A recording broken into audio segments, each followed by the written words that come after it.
ಆ ಪ್ರತಾಪ್ ಸಿಂಹ ಅನ್ನುವಂಥ ಒಬ್ಬ ಮಾಜಿ ಸಂಸದರು ಅವರು ಸಾಹೇಬರು ಹೇಳ್ತಾರೆ, ಅಲ್ಲಿ ಮುಸಲ್ಮಾನರು ಬಿರಿಯಾನಿ ಸಪ್ಲೈ ಮಾಡ್ತಾ ಇದ್ದಾರೆ. ಅಲ್ಲಿ ಈ ದೇಶದಲ್ಲಿ 60-70% ಜನ ಬಿರಿಯಾನಿ ತಿಂತಾರೆ. ನೀನು ಬಿರಿಯಾನಿ ತಿಂತಿದ್ದಿ ಪ್ರತಾಪ್ ಸಿಂಹ, ನೀನು ಬಿರಿಯಾನಿ ತಿಂತಿದ್ದಿ.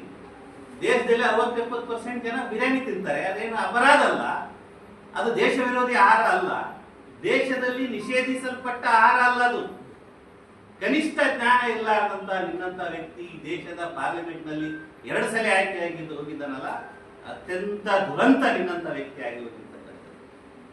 ಆ ಇನ್ನೊಬ್ಬ ಲೀಡರ್ ಇದ್ದಾರೆ. ಇವ್ರ ಲೀಡರ್ಗಳ ಕತೆ ನೋಡ್ರಿ ಹೆಂಗಿದೆ. CT ರವಿ ಮಾಜಿ ಉನ್ನತ ಶಿಕ್ಷಣ ಸಚಿವರು. ಇವರು 2012ರಿಂದ 2013ವರೆಗೆ ಉನ್ನತ ಶಿಕ್ಷಣ ಸಚಿವರಾಗಿದ್ದಂತ ವ್ಯಕ್ತಿ.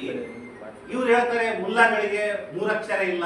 ಹೌದಪ್ಪ, ನಿನ್ 4 ಅಕ್ಷರ ಇಲ್ಲಲ್ಲ, ನಿನ್ 4 ಅಕ್ಷರ ಅದಾವಲ್ಲ, ನೀನು ವಿಡಿಯೋಗಳಿದ್ದಾವ ನನ್ನ ಹತ್ರ. ನೀನು ಯಾವ ರೀತಿ ಇಂಗ್ಲಿಷ್ನಾಗ ಮಾತಾಡ್ತಿದ್ದಿ, ಯಾವ ರೀತಿ ಹಿಂದಿಯಾಗಿ ಮಾತಾಡ್ತಿದ್ದಿ, ನಿನ್ನ ಭಾಷೆ ಹೆಂಗಿದೆ, ನಿನ್ಗೆ ಅಕ್ಷರ ಎಷ್ಟು ಗೊತ್ತಿದೆ.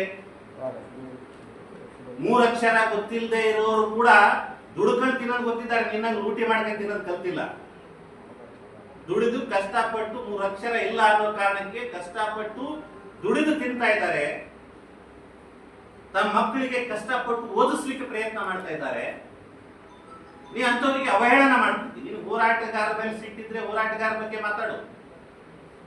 ಒಬ್ಬ ವ್ಯಕ್ತಿ ಮೇಲೆ ಸಿಟ್ಟಿದ್ರೆ ಆ ವ್ಯಕ್ತಿ ಮೇಲೆ ಮಾತಾಡು. ರಾಹುಲ್ ಗಾಂಧಿ ಮೇಲೆ ಸಿಟ್ಟಿದ್ರೆ ರಾಹುಲ್ ಗಾಂಧಿ ಬಗ್ಗೆ ಮಾತಾಡು. ರಜಾಕ್ ಉಸ್ತಾದ್ ಮೇಲೆ ಸಿಟ್ಟಿದ್ರೆ ರಜಾಕ್ ಉಸ್ತಾದ್ ಅಂತ ಹೇಳಿ ಮಾತಾಡು.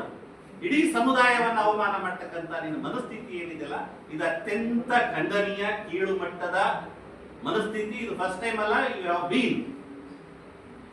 ನಿಮ್ಮಂತ 3ನೇ ದರ್ಜೆಯ ವ್ಯಕ್ತಿಗಳು ರಾಜಕಾರಣದಲ್ಲಿ ಇರಲಿಕ್ಕೆ ಅನರ್ಹರಿದ್ದೀರಿ ಅನ್ನುವಂತ ಮಾತನ್ನ ಹೇಳ್ತೇನೆ. ಧನ್ಯವಾದ.